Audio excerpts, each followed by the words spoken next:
आज ही Doubtnut app download करें। Doubtnut पर अपने सभी गणित, रसायन विज्ञान, भौतिक विज्ञान और जीव विज्ञान के डाउट्स का करो सफाया। बस प्रश्न की फोटो खींचो, एक ही प्रश्न को क्रॉप करो और तुरंत वीडियो सोल्यूशन पाओ। अभी डाउनलोड करें। हेलो दोस्तों, हमारा प्रश्न है ध्वनि में डॉपलर प्रभाव से में अनुप्रस्थ प्रभाव ट्रांसवर्स इफेक्ट नहीं होता है, क्या यह तथ्य प्रकाश के लिए भी सत्य है? तो दोस्तों इसमें क्या होता है, सबसे पहले तो हम लोग डॉपलर प्रभाव को समझते हैं कि मान लीजिए कि यहाँ पे हमारा कोई स्रोत है। मान लीजिए गाड़ी बस ही लेते हैं और यहाँ पे हमारा क्या है, कोई श्रोता है, ठीक है।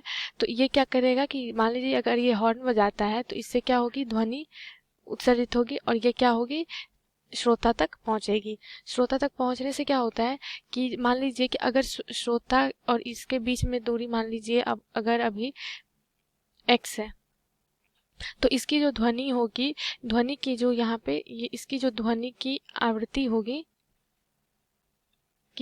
होगी यहाँ पे क्या होगी, थोड़ा ज़्यादा होगी।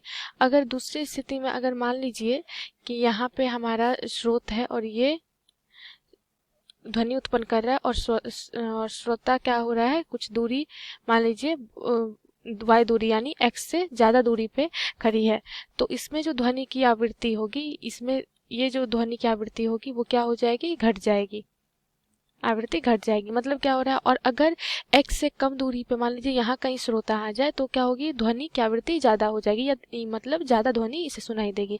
तो इस तरह क्या हो रहा है कि ध्वनि की जैसे जैसे दूरी को हम लोग बढ़ा रहे हैं, घटा रहे हैं, तो ध्वनि की आवृत्ति में भी क्या हो रहा है, परिवर्तन हो रहा है।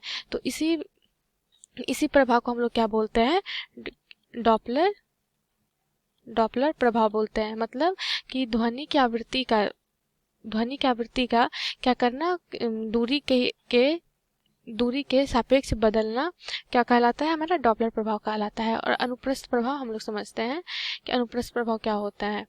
अनुप्रस्थ प्रभाव क्या होता है दोस्तों, कि मान लीजिए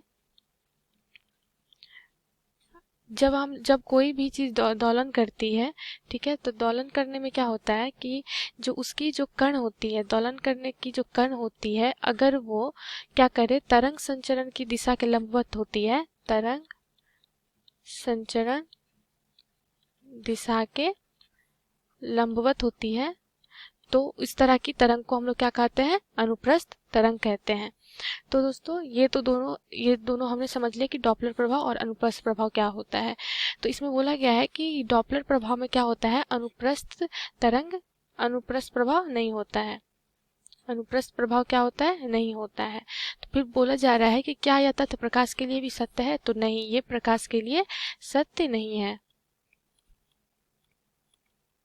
प्रकाश के लिए सत्य नहीं है।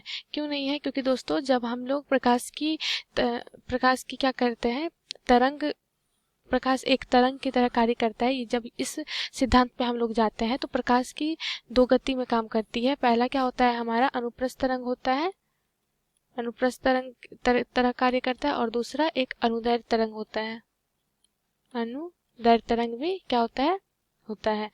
तो इन दोनों का जब हम लोग पढ़ते हैं तो ये इन दोनों तरंग के बारे में पढ़ते हैं। अनुप्रस्थ तरंग तो यही होता है कि जब प्रकाश जब चल रही होती है, मान लीजिए प्रकाश चल रही है, तो इसके कण अगर तरंग संचरण की दिशा के लंबवत होती है तो वो अनुप्रस्थ तरंग में आता है। तो इस तरह क्या होता है कि प्रकाश में अनुप्रस्थ तरंग और अनुदैर्ध्य तरंग दोनों होती है। तो क्या है, प्रकाश के लिए ये सत्य नहीं है। धन्यवाद। कक्षा 6 से 12वीं से लेकर नीट, IIT, JEE वो एडवांस के लेवल तक 1 करोड़ से ज्यादा छात्रों का भरोसा। आज ही डाउनलोड करें डाउटनेट ऐप या व्हाट्सएप करें अपने सारे डाउट्स 8400 400 400 पर।